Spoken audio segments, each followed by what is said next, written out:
Ladies and gentlemen, you're welcome to another episode of the Right to Adversity podcast. This is the business news segment. So today we have a lot of news items that we'll be looking at. But why are we doing this? Why are we doing the business news segment? As people who want to face adversity squarely, we need to be prepared. I'm trying to provide a reason why I'm doing this. But to be honest, I like business news strategy. And I believe that this is a niche I can take advantage of because I haven't seen people doing breakdown on business news. That's the reason why I'm doing it. To the news items proper. First, Professor Bokpeng says Ghana could return to IMF program by 2023. In the speech itself, he mentions 2022-2023. News item number 2. Court of Appeal restores license of GN Savings and Loans. So the defunct Savings and Loans GN, and even before GN Bank, their license has been restored. We'll look at why. News item number 3. CBG expands financial inclusion drive with new agency banking. And they call it Sky Agent. News item number 4. Access Pension CEO Ifeanyi calls for informal sector pension incentives. These are the news items. Let's go over them one by one. News item number 1. According to Professor Bokpeng, who is a lecturer at the University of Ghana, Ghana could return to IMF by 2033. So according to him, Ghana will likely go for another IMF program by 2023. I saw this article on CNewsRoom. I was trying to ascertain why we indeed go to the IMF, but the article itself doesn't help. I didn't get a reason. It was given a lot of generalities, and he stated this at a conference that was hosted by Access Pension. So I was thinking I could find the speech online. I checked online, I didn't find the speech. But the good thing is I found a conversation between him and Joy Supermorning Show. And he states the reason there why he believes the government will return to the IMF. And one thing I realized about his manner of speaking is that he often waxes technical. I remember some time back I saw a video snippet of him on TV3, and the way he talks, it seems impressive, but he's not really communicating because I'm thinking a normal person won't understand anything he's talking about. And I believe there's a part of him that enjoys that, which I don't see the point, But I believe you should always consider your audience. And when the conversation is simple, everyone can understand it. You have to keep things simple, stupid. Yeah, I really like that term. Kids, keep it simple, stupid. But in the end, I was able to understand what he was saying. And what he was saying is this. In 2025, we didn't spend a lot of money. And that's how come we're able to adhere to most of the IMF conditionalities. The government didn't spend much. And because they didn't spend much, we didn't have need of a lot of forests as we might ordinarily have needed. Okay, so that's one point. Second point, he foresees that there will be a time that we have to curb small-scale mining. And follow the logic of this. The government is currently making a lot of money by aggregating small-scale miners. So they produce the gold, the government buys it, the government sells the gold, the government gains forex. And the president even said himself in a meeting not too long ago that, if Galamsey is destroying our environment, but it will be better that we get the proceeds from the Galamsey rather than foreigners. So his logic is that at some point, it will be unsustainable that the government keeps the Galamsey machine going. Because the waters will be polluted to make any sense to let them keep mining in such a way. And if the mining is reduced or stopped, the proceeds from the mining will definitely go down. And when this happens, we wouldn't have any other option than to return to the IMF, who will give us some forex, some dollars to support our economy. So he actually advises that the government goes in for a facility called RSF. And so as I was preparing, I went to the IMF website to find out what RSF is. So let me read it to you. So it says Resilience and Sustainability Facility. So it provides affordable long-term financing to support low-income countries undertaking macro-critical reforms to reduce risk to prospective balance of payment stability, including those related to climate change and pandemic preparedness. So Professor Bokpin seems to suggest that we should even go for this facility now so that down the line we wouldn't have to take drastic measures. Because if we keep this balancing machine on going, after a while, disentangling from it will be very difficult. News item number 2. Portfolio restores license of GN savings and loans. The Bank of Ghana did a cleanup exercise in 2018, and some banks failed for several reasons. Some they were not able to achieve the minimum capital requirement. So it was 400 million Ghana cedis. GN was one of those banks. They were reduced to a savings and loans, and later the government closed the bank because they were illiquid. And that's the reasons that are given. No, I have a history with the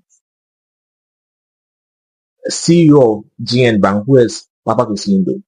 Then when I was in uni, I went for this program and he was the main speaker. And in his speech, I think the essence was that we have to have local champions. And he mentioned some businesses that had been around, the business appeared to thrive, and at some point you don't see the business again. And one of the insights that he shared is that the government doesn't support local businesses. And sometimes it even appears that the government is fighting them. It was an interesting conversation. It was an interesting speech. It appears this is what has happened to policy. So I read a number of articles trying to appreciate what really happened to his bank. And I remember some time back I actually had a relation, an acquaintance who worked at GN Bank, and I had to go get something from him. I went there and there were so many people there trying to withdraw their funds, but they couldn't. And even the person working there, he had his salary locked. So about 5 months salary, he could see the money in his account, but he just can't withdraw it. So I read some articles and I think that's actually what happened. So GN Bank lent money to some of its sister companies. The sister companies also lent money to other people who are owned by the government. So indeed, their monies are with the government, and if they got their monies on time, the bank would have been able to survive. And I believe that's basically what happened. So in some sense, the government didn't do GN Bank good, and that's what happens to the company. And it just brought that speech that Papa Kwesindom gave when I was in uni, when I went to watch his speech. It just brought it back to mind. So we move to news item number 3. That CBG expands financial inclusion drive with new agency banking for Sika agents. If you are here and you want to be an agent for CBG, this is the time. So I believe it's more like, how mobile money, they have Momo vendors. I check what agency banking is. Let me give you a precise definition. So let's not be talking from our heads. Oh, I didn't write the definition down. For agency banking, instead of the bank to have branches at places that are pretty remote, they would have an agent. So it could be, say, a supermarket, it could be even a Momo vendor, it could be a fuel station.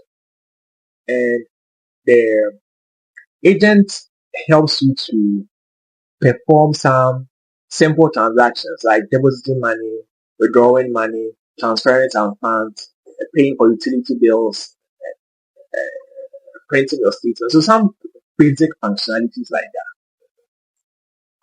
And according to the CEO, the MD of the bank, they've currently rolled out this program that's the sector agents, and they currently have 168 agents. They are goal for 2026 to have 1,000 agents, and by 2020 they should have 8,000 of such agents. Next news item number 4. Access Pension CEO, that's Mr. Friowari, calls for informal sector pension incentives. So this is what he's saying. He's saying that the informal sector, most people are not registered with SNET. They are doing their own business. They are not registered with SNET. But then, when you think about it in the long term, if people are not uh, making provisions for their retirement or pension, they can, in some sense, become a burden on the government. The government can't watch for its people to suffer. So it's always good that that provisions are made for such people, and a way is found such that these people are catered for, so that they also have some pension facilities for themselves. So his logic is that the government should provide grants to the pension companies, so that it will be easy for them to reach the people in the informal sector.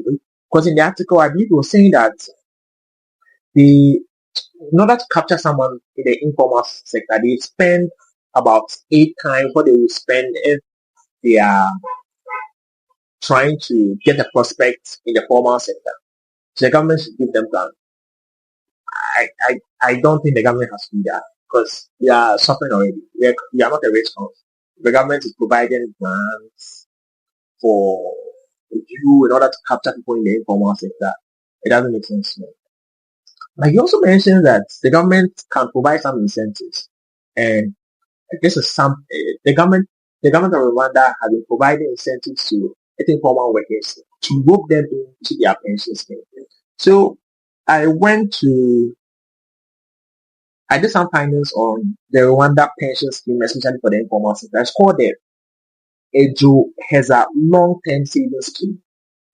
So the World Bank did a report about the pension scheme, and it appears that a lot of people have indeed joined the pension scheme. It's just that the savings on the scheme is very low, and it would hardly be able to cater for people when they are in their retirement.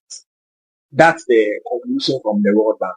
So it's not obvious that even if the government provides incentives, as they done in Rwanda, the pension scheme for the informal workers will work.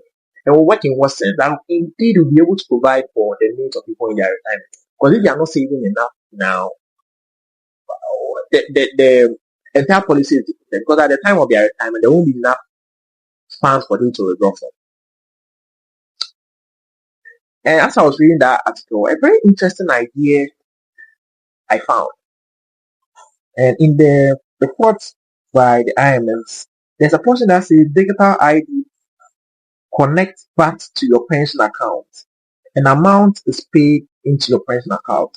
So as part of the things that can be done to make people actually save in their pension account, or to increase the amount of money saved in their account, is that a digital ID can be created that connects your VAT payment to your pension account.